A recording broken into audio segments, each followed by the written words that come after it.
Pati boses mo, nagbabago na dahil yan sa kakayosi. Dahil to sa ubo ko, hindi sa yosi. Lahat na lang, yosi may kasalanan.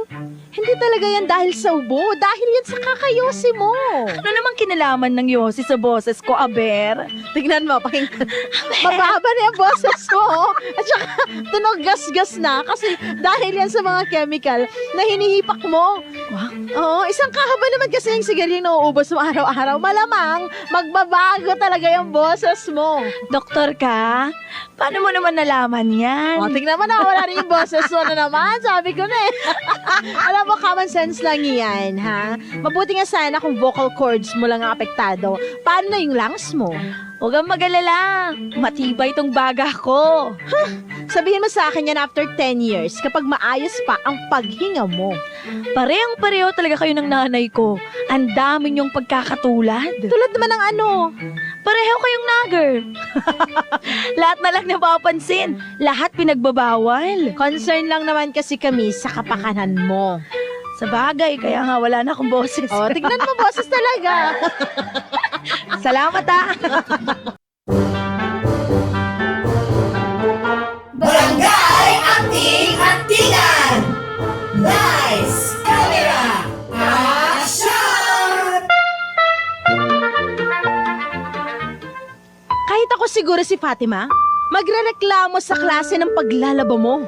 Hindi nga po kasi ako marunong. Kasalanan nyo naman po kasi di nyo ako tinuruan nung araw. At ako bang sinisi mo? Sa inyo magkakapatid, ikaw yung napakasutil, napakatamad, at mareklamo pag inuutusan.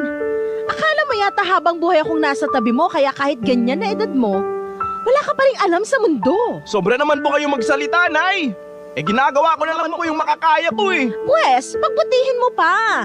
Huwag mong sabihin na pagod ka na, kasi pag magulang ka na, wala ka ng karapatang mapagod. Sana kasi bago ka mag-anak, pinag-isipan mo muna yung mga bagay na yan. Tapos ako pa yung sisisihin mo, kesyo di kita tinuruan ng ganito, ng ganyan. Ikaw hindi willing matuto. Oo na po. Sorry na nga po eh. Huwag kang panay sorry. Magsikap ka para sa anak at pamilya mo. Tanda-tanda mo na eh. Ay na nga lang po, maglabad. Daan nyo pa sinasabi, maglalaban na nga tong tao eh. Magharap ka ng labandera.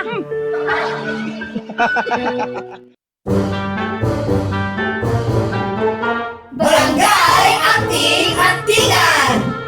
Lights, camera, action! Ngayong linggo. Ngayong linggo, sa Barangay Love Stories, medyo napapafan. Wala ko mag-share. Huwag kang didikit doon, ha?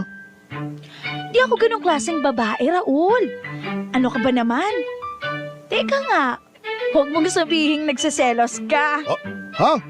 Bakit naman ako magsiselos? Di hamak naman na mas guwapo ako ron at mas matangkad. Baka nakakalimutan mo ang sukat ng biceps ko, ha?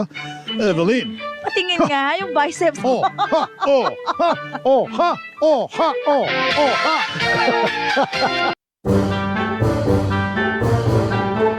Barangay Anting-Antingan! Lights, camera, action! Buong akala ko, masaya ng buhay mo. Nasa tahimik na kayo ng asawa mo, tapos ganito yung makikita ko. Naghihirap ka nang wala ako. Ayoko maging pabigat sa buhay mo. Hindi ka magiging pabigat. Magkaibigan nga tayo, di ba? Magkasama sa hirap at ginhawa. Marami nang nagbago. Tumanda na tayo. Nagkaroon na tayo ng kanya-kanyang buhay. Hindi na tayo tulad ng dati. Ang payat mo na. Parang ayaw mo sabihin na. Oo nga. Hindi to kasi nandito sa script. Ang payat mo na. Bakit di mo ako tignan? Ha? Mas matanda ka nang tignan kaysa sa lola ko. Grabe ka naman. Ganun ba kalala? Oo, kumain ka naman. Malapit nang lumabas yung mga buto sa katawan mo. Oh, ang nipis na ng balat mo. Wala na. Sobrang nag-deteriorate na talaga tong katawan ko. Lumaban ka. Cancer lang yan. Yung akin nga, nalabanan ko eh. Wala na to. Late stage na yung sakit ko eh. Tinaningan na ako ng doktor. Hindi totoo yung taning-taning na yan. Magtiwala ka sa Diyos. Milagro na lang ang magpapagaling sa akin. Na hindi imposibleng mangyari. Kapit lang. Sabi ng Tar Shield. Barangay LS 89.3 Forever.